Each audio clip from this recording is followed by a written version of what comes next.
The Vancouver Canucks have a huge decision to make as we get a major update on Nils Hoglander's injury, as Adam Foote is going to have to look for a replacement for the middle six winger if he misses time heading into the season. We're going to break down this report where Adam Foote speaks on the Nils Hoglander injury and these key players set to make a push to take the spot in the lineup if the Ford is set to miss time. We're going to break down all this and so much more later on this episode. Before we get into it, I just want to give a huge shout out to everyone watching. If you're part of the 8,429, I want to give you a huge thank you. And if you haven't hit the sub button yet, but you want to stay up to date on everything to do around the NHL, we're trying to reach our goal of 8,500 subscribers. It's completely free to hit, and in return, we'll give you daily updates from all around the Canucks. Well, with that, let's just hop straight into it today, where we did see last night during the preseason game, Nils Hoglander, who was set to come in on a big bounce back year and a breakout year with the Vancouver Canucks, went down with an injury. Now, Adam Foote spoke on this last night and said lower body, they're going to evaluate it when we get back. We'll find out more tomorrow or when the doc sees him. Hopefully it's not going to be too much missed time. Now, the big thing with Hoglander, we're seeing the reports that he left the arena in a walking boot. And listen, I'm hoping for the best that maybe it was just a bit of a shakeup and this video means nothing when he's back. But the big thing with the Vancouver Canucks replacing Hoglander in the lineup is a big task, as the forward is set for a huge bounce back. We've seen the reports that he went out of his way to pay extra to get his arena opened early to get on ice training faster. We know Hoglander speaked very highly of coming into the season after having a 25-point year in 72 games.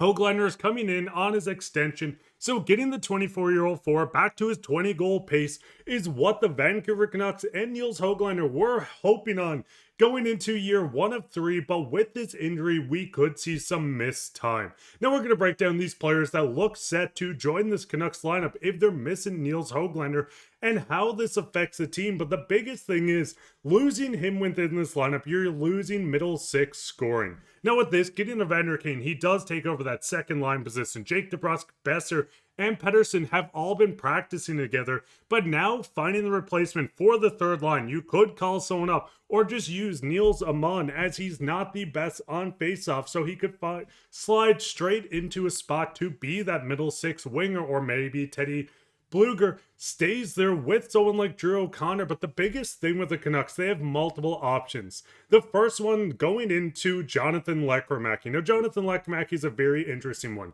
You can bring him in. He is a right winger. You could station him on this team in the middle six, which would give him ice time to start the year. We know Lekkerimaki dominated in the AHL, scoring 19 goals in 36 games in his rookie campaign going into the playoffs to score 3 goals, but 2 of these come in at a crucial points versus Charlotte in the finals. The big thing with Lekkerimaki is he needs to put on more weight. We've seen him throw some hits during the showcase or even preseason, but Jonathan Lekkerimaki would be a quick fix within the organization. Nils Aman, once again, is a guy looking to be a full-time NHL player, limited to 19 games last season. We've seen a lot of time in Abbotsford, but the big thing with the Mun is you're looking at a player that might be waived or moved at some point if the Canucks are looking to free up roster spots, or if he is sent down to Abbotsford throughout this season. Now, these two options are very comfortably likely to go into it, but one name in particular, and that is a very big dark horse, is Braden Cootes.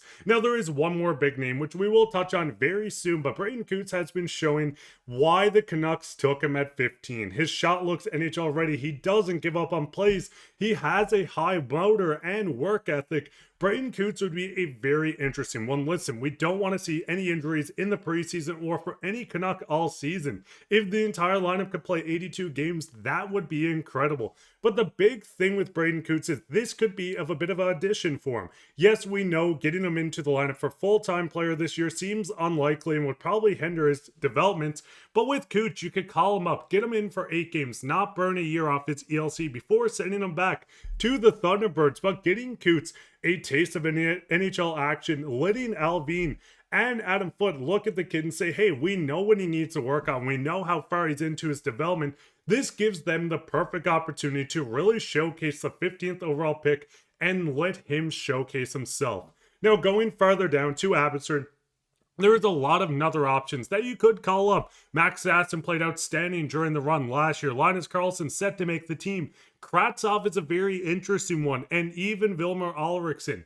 These guys could come up in a pinch, but I do think out of the three, out of Nils Aman, Jonathan Lekkerimaki, or Brian Cootes are the most likely. Kravtsov would be very interesting, a piece that no one really knows what's going to happen with him. He might play some waivers, he might be trade bait, or maybe the Canucks use the sample size to say, hey, Kravtsov, you played well in the KHL last year. Let us know what you guys think. Would you put someone like Kravtsov in? Would you rather Jonathan Lekkerimaki? Would you rather go out to put someone like Cootes just to get into the lineup and showcase himself? But it does get even more interesting. Listen, Victor Mancini has been a wrecking ball. We've seen 2 goals over 2 preseason games. He goes back to Abbotsford and doesn't look out of place when playing in the preseason, playing in Abbotsford. We know Victor Mancini is a very special player, a big frame, a heavy skater that's only 23 years old, coming in at 6'3", 230 pounds. His skating looks incredible. He can score goals and he dances with the puck. This, by the way, is looking like an absolute steal of a piece coming back in the JT Miller trade. But if the Vancouver Canucks look at their forward group and say, hey, this is the group that maybe we play down a man. Maybe you get a guy like Aman in, but there is the possibility where we're seeing such a battle on this back end between multiple players on the Vancouver Canucks. We know the top 6 is set. And listen, I know Tom is not a left-handed defenseman. It just looks better with him in there as well. But having 2 of these guys in Tom and Mancini looking to make the push, maybe this gives the Vancouver Canucks the opportunity to say, hey, let's run 7 defensemen to start the year. Let these guys battle it out. Whoever comes out victorious, no pun intended with the Victorio Mancini, but whoever comes out with the most victories on the back end ends up winning the spot. This is a Canucks team that has a weird opportunity to try a lot of things. And listen, this all hinges back on if Nils Hoglander is out for an extended period of time, which we will completely update, but seeing him leave the arena in a walking boot, seeing that we're not getting a clear, hey, it's just a quick bang up, hold me back, it does open an interesting door for this Vancouver Canucks team. But Canucks fans, what is your thoughts? What is your thoughts on if Nils Hoglander misses time? Would you like to see Jonathan Lekkerimaki, Braden Cootes, Kravtsov, any of these guys in the lineup as a showcase to get in? What is your thoughts on maybe the Canucks running 7D to get one of their young defensemen like Victor Mancini into the lineup? Let us know down below. And speaking of comments, let's hop straight into comments of the day. Coming from JD Dubs or J Dubs, he says, favorite prospect Mancini, absolute beauty. And I couldn't agree with this more. Mancini is slowly stealing the hearts of fans, and I've been absolutely loving his game. If he is not in this Canucks lineup to start the year this season, the next year when Derek Forbort comes off his 1-year contract, there is without a doubt that Mancini is going to jump straight in. But let me know down below, who's your favorite prospect on this team? Is it Mancini? Is it Tom Willander?